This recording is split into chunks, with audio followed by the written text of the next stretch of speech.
ஒரு ஸ்டூடெண்டா நம்ம ஃபேஸ் பண்ற ரொம்ப பெரிய பிரச்சனை இன்னைக்கு என்ன தெரியுமா சார்? டெய்லியுமே நான் நல்லா கஷ்டப்பட்டு படிக்கிறேன், படிச்சதை எழுதியும் பாக்குறேன், ஆனா அது மறந்து போகுது. அதனால நான் இப்போ என்ன பண்ண வேண்டியிருக்குன்னா திரும்ப படிக்க வேண்டியிருக்கு. இப்போ ஒரு எக்ஸாம்பிள் எடுத்துக்கிட்டோம்னா, நம்ம எல்லாருமே நம்ம என்ன சப்ஜெக்ட் வேணா எடுத்துக்கலாம். எல்லா சப்ஜெக்ட்லயும் இருக்கிறதுல நல்ல ஸ்ட்ராங்கான சாப்டர் எது, எந்த சாப்டர் உனக்கு நல்லா தெரியும் அப்படின்னா ஃபர்ஸ்ட் சாப்டர் தான் சொல்லுவோம். இருந்தாலும் என்ன எக்ஸாம் அப்படின்னாலும் முதல்ல அந்த ஃபர்ஸ்ட் சாப்டர் தான் எடுத்து வச்சு படிப்போம், நம்ம ஏற்கனவே ஸ்ட்ராங்கா இருந்தாலும். ஏன்னா எத்தனை வாட்டி படிச்சாலும் அது மறந்து மறந்து போகும். எத்தனை எக்ஸாம்ஸ் ஏற்கனவே படிச்ச கொஸ்டினை திரும்ப திரும்ப படிக்கிறதுனால மட்டுமே ரிவைஸ் பண்ண டைம் இல்லாம போயிருக்கு, உங்களால படிக்க முடியாம போயிருக்கு. இன்னும் எத்தனை நாள் நீங்க இந்த பிரச்சனையில இருந்து வெளியே வராம இப்படியே இதே பிரச்சனையில தத்தளிச்சுட்டே இருக்க போறீங்க?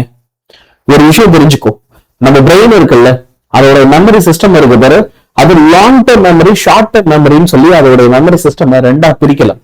இப்போ ஒரு 10 நாளைக்கு முன்னாடி என்ன நீ சாப்பாடு சாப்பிட்ட, உனக்கு நேத்து பாத்தீங்க அப்படின்னா சும்மா போன்ல ஏதோ ஒரு ஓடிபி மெசேஜ் இருந்ததுன்னா அந்த ஓடிபி என்ன, இல்ல அம்மா 2 நாளைக்கு முன்னாடி மளிகை கடையில என்னெல்லாம் சாமான் வாங்க சொன்னாங்க, இந்த மாதிரி விஷயம் எல்லாம் நம்ம என்ன சொல்லுவோம்னா ஷார்ட் டர்ம் மெமரின்னு சொல்லுவோம். நம்ம மூளை இத மண்டல ஞாபகம் வச்சுக்கும் போதே இல்ல, அது ஒரு ஸ்பெசிபிக் ரீசனுக்காக ஞாபகம் வச்சுக்கும். அந்த ஸ்பெசிபிக் ரீசன் முடிஞ்ச உடனே அது டெலீட் பண்ணிடும், அதுக்கு அந்த இன்ஃபர்மேஷனே ஓரமா வச்சிரு.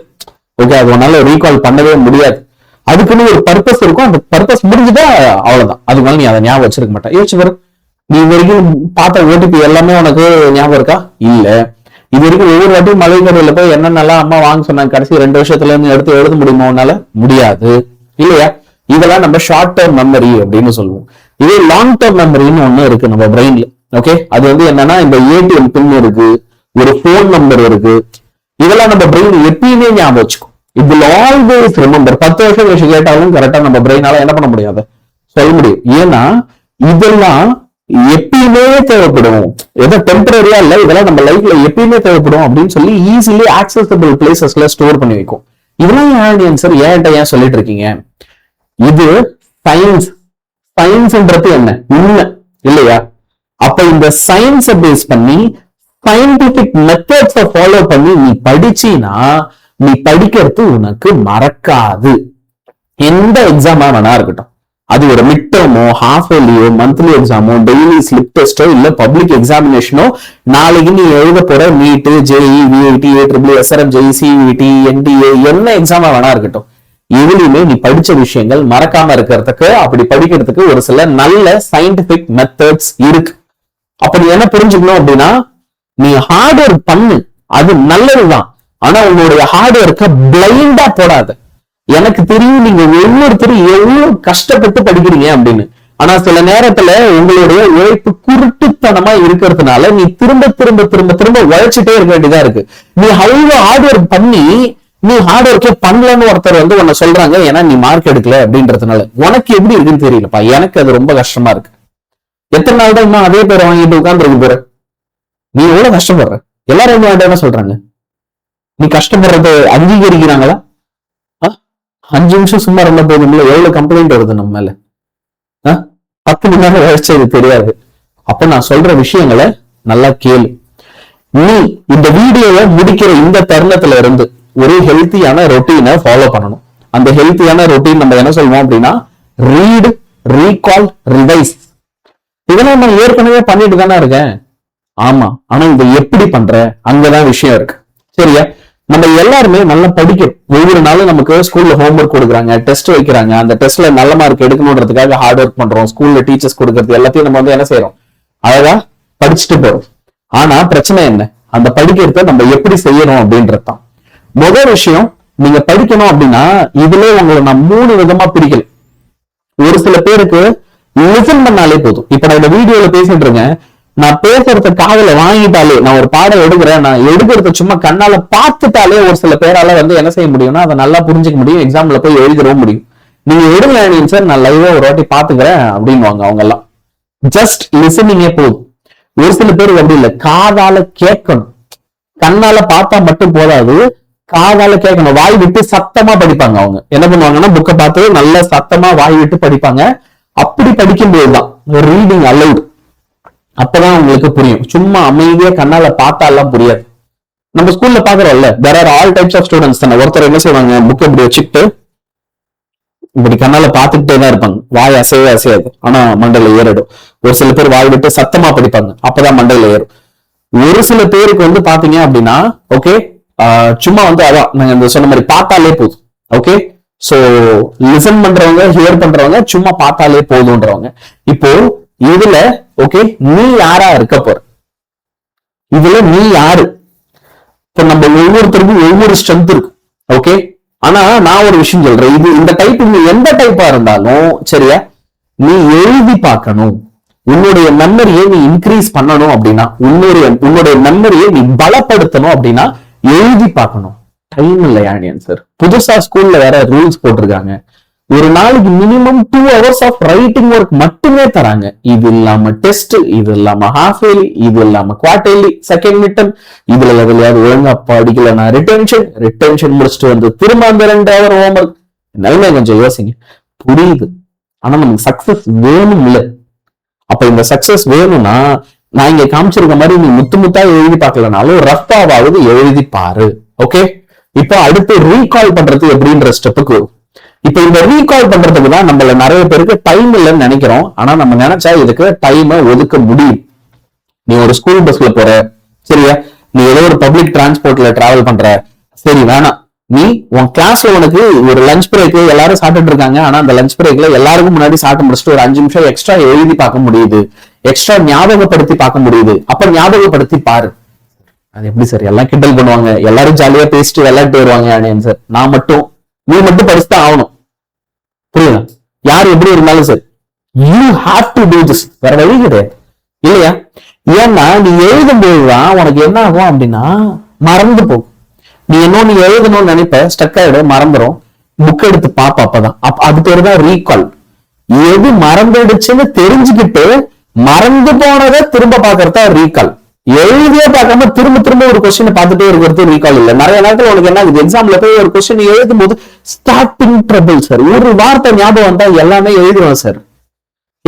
அதைத்தான் நான் சொல்றேன். அது எக்ஸாம்ல போய் ஏன் தெரிஞ்சுக்கிற, முன்னாடியே தெரிஞ்சுக்க. முன்னாடியே 4 வாட்டி எழுதி பாரு, 4 வாட்டி ஸ்டார்டிங் ட்ரபிள் எங்க வருதுன்னு பாரு. எக்ஸாம்ல அந்த தப்பை தவிர்க்க பாரு. எப்பெல்லாம் இந்த மாதிரி எழுதி பார்க்கும்போது உனக்கு மறந்து போதோ அப்பெல்லாம் புக்கை எடுத்து சும்மா ஒரே ஒரு வாட்டி ஒரு கிளான்ஸ் பார்த்துட்டு திரும்ப எழுத ஆரம்பிச்சிடணும். சரியா? இந்த மாதிரி ரீகால் பண்ண கத்துக்கணும். கடைசியா ரிவைஸ் பண்ண கத்துக்கணும். ரிவைஸ்னா என்ன சார்? முடிஞ்ச அளவுக்கு நீ இப்ப எழுதி வச்சல்ல, எழுதி பார்த்தாதானே அது இருக்கும் இல்லையா? நீ என்ன நல்லா எழுதி வச்சு ஒரு நோட் புக் போட்டு எழுது. எக்ஸாம் டைம்ல அதை எடுத்து பாரு.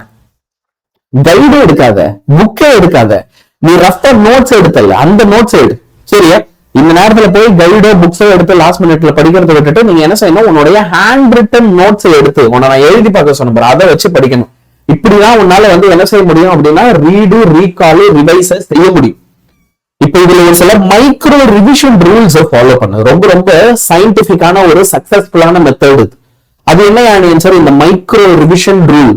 நீ ஒரு விஷயத்த படிக்கிற அப்படின்னா படிச்சுட்டு உடனே எழுதி பார்க்க கூடாது. படிச்சுட்டு உடனே எழுதி பார்க்கறது, ரீகால் பண்றது கூடாது. ஏன்னா அப்ப அது ஞாபகம் இருக்கத்தான் செய்யும். ஒரு 1 மணி நேரம் கழிச்சு எழுதி பார்க்கணும். அது எப்படி சார்? மறந்துருமே. கரெக்ட். அதனாலதான் சொல்றேன், அப்ப மறந்துடும். திரும்ப எடுத்து ஒரு வாட்டி அப்ப அப்படியே ரிவைஸ் பண்ணிடு. அப்புறம் ஒரு நாள் கழிச்சு சும்மா அப்படியே சும்மா எழுத ட்ரை பண்ணு, மறந்துடும். திரும்ப ஒரு வாட்டி அப்படியே எடுத்து சும்மா புக் எடுத்து புரட்டி பார்த்து ரீகால் பண்ணு. 1 வாரம் கழிச்சு இதை செய். நீ எது படிக்கிறனாலும் இந்த மாதிரி 3 times ரிப்பீட் பண்ணு. 1 மணி நேரம் கழிச்சு எழுதி பார்த்திருக்கணும், 1 day கழிச்சு எழுதி பார்த்திருக்கணும், 1 week கழிச்சு எழுதி பார்த்திருக்கணும். இதை ஒரு செக்லிஸ்ட் மாதிரி போட்டு நீ என்ன செய்யணும்னா மெயின்டைன் பண்ணிட்டே வரணும். சரியா? இது இல்லாம ஒரு சில எக்ஸ்ட்ரா ஸ்ட்ராட்டஜிஸ். இப்ப நான் ஒரு எக்ஸாமுக்கு போறேன். சரியா? எக்ஸாம் போகும்போது எக்ஸாம் ஆளுக்குள்ள எனக்கு பயத்துல மறந்துச்சுன்னா என்ன பண்றது? உன் கையில கொஸ்டின் பேப்பர் வந்த உடனேவே உனக்கு எதெல்லாம் மறக்கிற மாதிரி இருக்குமோ அந்த ஃபார்முலா, அதோட கீவேர்ட்ஸ், டயக்ராம்ஸ், ரஃபா அரைகுறையா என்ன ஞாபகம் இருக்கும் அதையாவது என்ன பண்ணும், ஒரு கொஸ்டின் பேப்பர்லயோ இல்ல உன்னோட ஆன்சர் பேப்பர்லயோ பென்சில்யாவது லாஸ்ட் பேஜ்ல எழுதி வச்சுக்கோ. பென்சில் அப்புறம் எரேஸ் பண்ணிக்கலாம். பென்சில்யாவது லாஸ்ட் பேஜ்ல டக்கு டக்கு டக்கு டக்கு டக்குன்னு எல்லாத்தையும் என்ன பண்ணிக்கோ, எழுதிக்கோ. எக்ஸாம் ஆரம்பிக்கிறதுக்கு முன்னாடி எல்லா ஆன்சர்ஸையும் எழுதுறதுக்கு முன்னாடி. அப்போ உனக்கு அது ஓரளவு ஞாபகம் பார்த்து எழுதுறல, அதுக்கப்புறம் திரும்ப வந்து பார்க்கும்போது இன்னும் கொஞ்சம் எக்ஸ்ட்ரா ஞாபகம் வரும், ப்ராப்பரா எழுத முடியும். சரியா? அதுக்குன்னு ஒரு ரஃப் ஸ்பேஸோ இல்ல மார்ஜினுக்குள்ளேயோ அதான் நீ என்ன செய்யணும், அதை எப்பயுமே எழுதி வச்சுக்கணும். It is very very important. அதே மாதிரி இப்ப நீ நோட்ஸ் எடுக்கிறேன்னு வச்சுக்கோ, இல்ல படிச்சதெல்லாம் எழுதி பாக்குறேன்னு வச்சுக்கோ. எப்பயுமே ஒரு கான்செப்ட் இருக்குன்னா அந்த கான்செப்டை ஒரே பேஜுக்குள்ள எழுதி பழகு. புரியுதா?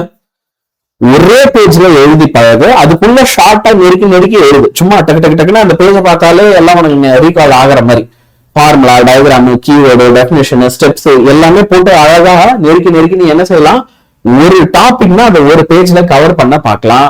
முடிஞ்ச அளவுக்கு நிறைய எக்ஸாம் பிராக்டிஸ் எடுத்துட்டு, எக்ஸாம்னா பயமா இருக்கா, எக்ஸாம் எழுதினே இரு. நீயாவே சொந்தமா அப்பா அம்மா கிட்டயோ இப்போ இல்ல அக்கா கிட்டயோ அண்ணா கிட்டயோ தங்கச்சி கிட்டயோ தம்பி கிட்டயோ யாருக்கிட்டயோ ஒரு கொஸ்டின் பேப்பர் கொடுத்துட்டு, டைமரை கொடுத்துட்டு, இந்த கொஸ்டின் பேப்பர் வச்சு நான் டெஸ்ட் எழுத போறேன் 3 மணி நேரம், நான் கரெக்டா இது கொஞ்சம் என்ன பாத்துக்க அப்படின்ட்டு உட்காந்து நீ வீட்டுல அந்த எக்ஸாம் பிராக்டிஸை எடு. அப்படி எடுத்தாதான் உன்னால என்ன செய்ய முடியும் அப்படின்னா இதை ப்ராப்பரா அச்சீவ் பண்ண முடியும். ஓகே, சோ நீ ஜெயிக்கிறதுக்கான ரகசியம் என்னதப்போ? ரீடு, ரீகால், ரிவைஸ், ரிப்பீட் தான். இது அப்படியே ஒரு பேட்டர்ன் மாதிரி செஞ்சுக்கிட்டே இருக்கணும். அது ஒரு கமெண்டாவும் போடும். யார் யாரெல்லாம் இதை செய்ய போறியோ, ஃபாலோ பண்ண போறியோ, ரீடு, ரீகால், ரிவைஸ், ரிப்பீட் அப்படின்னு சொல்லி every single one of you எனக்கு இதுல கமெண்ட் பண்ணுங்க. நம்ம சேனலை மறக்காம அத்தனை பேரும் சப்ஸ்கிரைப் பண்ணி வச்சுக்கோ. நீ உன்னுடைய public எக்ஸாம்ஸ்ல 9th, 10th, 11th, 12th, okay, அதுக்கப்புறம் பாத்தீங்கன்னா இப்ப நீ ஒரு காமர்ஸ் ஸ்டூடெண்ட்னா காமர்ஸ் சேனல்ல இந்த வீடியோ நான் போட்டிருக்கேன். எல்லாருமே ஓகே, நீ எனக்கு என்ன செய்யணும் அப்படின்னா மறக்காம இந்த சேனலை சப்ஸ்கிரைப் பண்ணி வச்சுக்கோ. இந்த சேனல்ல உங்களுக்கு ஃப்ரீயா நாங்க லைவ் கிளாஸஸ் டீச் பண்ணுவோம். ஃபுல் சிலபஸ் கம்ப்ளீட் பண்ணி தருவோம். சரியா? ஃபுல் சிலபஸும் உங்களுக்கு யூடியூப்ல புக் பேக் கொஸ்டின்ஸ் எல்லாமே, புக் பேக் எல்லாமே எடுத்து தருவோம். நிறைய குவிஸ் காம்படிஷன்லாம் நடத்துவோம். புக் பேக் 1 மார்க்கும் உனக்கு செம யூஸ்ஃபுல்லா இருக்கும். இதுல எல்லாம் நல்ல மார்க் ஸ்கோர் பண்றோம்னா உங்களுக்கு நாங்க ஸ்காலர்ஷிப்ஸ் ப்ரொவைட் பண்றோம். எக்ஸாம் டைம்ல மேரத்தான் செஷன்ஸ் கண்டக்ட் பண்ணி தரோம். அதே மாதிரி நிறைய ஃப்ரீ பிடிஎஃப், ஸ்டடி மெட்டீரியல்ஸ் எல்லாமே எப்பயுமே உங்களுக்கு ரெகுலரா ப்ரொவைட் பண்ணிட்டே இருப்போம். இதெல்லாம் உனக்கு இன்னும் பக்காவா வேணும் சார், நான் ஒரு ஆம்பிஷியஸான ஸ்டூடெண்ட், என்னோட பப்ளிக் எக்ஸாம்ஸ்ல நான் நல்ல மார்க் எடுக்கணும்னா 9th, 10th, 11th, 12th எல்லா பசங்களுக்குமே நாங்க என்ன செய்யறோம் அப்படின்னா ஒரு வருஷத்துக்கு 2000 rupeesல ரஃபா ஒரு வருஷத்துக்கு 2000 rupeesல நாங்க ஆன்லைன்ல டியூஷன் எடுத்துட்டு இருக்கோம். இந்த ஆன்லைன் டியூஷன் உங்களுக்கு போத் லைவ் வெர்ஷனும் இருக்கும், ரெக்கார்டடும் இருக்கும். நான் ஸ்கூல்ல இருந்து வரதே லேட்டா வரேன் சார் அப்படின்னா நீங்க ரெக்கார்டட் பாத்துக்கலாம். இல்ல நான் கொஞ்சம் ஏர்லியரா வந்துடுவேன், எனக்கு ஹோம்ஒர்க் கம்மி அப்படின்னா லைவ் பாத்துக்கலாம். சரியா? டெய்லி உங்களுக்கு ஸ்டடி பிளான்ஸ், டெய்லி 2 hours நாங்க லைவ் செஷன்ஸ் கண்டக்ட் பண்ணி தருவோம். அது உனக்கு ரெக்கார்டடாவும் இருக்கும். ஸோ மிஸ் பண்ணிட்டேன்னா திரும்ப பாத்துக்கலாம், எப்ப வேணா பாக்கலாம். அதான் அதுல பெரிய அட்வான்டேஜ். கிளாஸ் நோட்ஸ், உனக்கு படிக்கிறதுக்கு தேவையான பிடிஎஃப் மெட்டீரியல்ஸ் எல்லா சப்ஜெக்ட்ஸ்க்குமே வந்துடும். when I say all subjects, computer science, biology, Tamil, English, physics, chemistry, maths. இந்த பக்கம் 10th வந்தீங்கன்னா social, science, maths, English, Tamil எல்லாமே ஆல் சப்ஜெக்ட்ஸ். சரியா? ப்ராப்ளம்ஸ் ரிவைஸ் பண்ணி தருவோம். Book back plus book inside questions revise பண்ணி தருவோம். கிரியேட்டிவ் 1 marks ரிவிஷன் பண்ணி தருவோம். இப்போ இந்த பேட்சஸ்ல நான் எப்படி சேர்றது, எனக்கு நல்ல மார்க் எடுக்கணும்னு ஆசையா இருக்கு அப்படின்னா டிஸ்கிரிப்ஷன்ல இதுக்கான லிங்க் கொடுத்துருக்கேன். இப்ப இந்த வீடியோ பார்த்துட்டு இருக்கல, வீடியோட டிஸ்கிரிப்ஷன்ல பேச்சுலர் சேர்றதுக்கான லிங்க் இருக்கு. நீ 12th அப்படின்னா 2299 ரூபா ஒரு வருஷத்துக்கு வரும். 11th, 12th ரெண்டுத்துக்குமே சேர்த்து இப்பவே 2 வருஷத்துக்கு அட்மிஷன் எடுக்கிறியா 2 yearsக்கு 299 வரும். 10th பாத்தீங்கன்னா 199, 9th 199, 9th plus 10th மொத்தமா 399 வச்சு சவுடே ரெண்டுத்தையும் ஆட் பண்ணிக்க, அவ்வளவுதான். Okay, so that's how the fees structure is. எங்க கூட சேர்ந்து படிச்ச எல்லா பசங்களும் சூப்பரா அச்சீவ் பண்ணிருக்கேன். சொன்னா நம்ப மாட்டேன். ஓகே, எனக்கே கஷ்டமா தான் இருக்கு, ஆச்சரியமா இருக்கு நம்புறதுக்கு. we have 23 students placed in Guindy campus CSC. சரியா? அண்ட் அவங்களோட ஏற்கனவே அவங்க மார்க் எடுத்த உடனே வீட்டுக்கு போய் நம்ம ஒரு டாக்குமெண்ட்ரி எல்லாம் கிரியேட் பண்ணி அப்பா அம்மா அவங்க இதெல்லாம் போட்டிருப்போம். இப்ப காலேஜ்ல அவங்க சீட் அடிச்சதுக்கு அப்புறம் காலேஜுக்கே போய் நாங்க அந்த மாதிரி பண்ண போறோம், உங்களை எல்லாம் மோட்டிவேட் பண்றதுக்காக. So yes, join Themanal and get yourself placed in the best colleges of Tamil Nadu. சரியா? So yes, all the best, my dear boys and girls.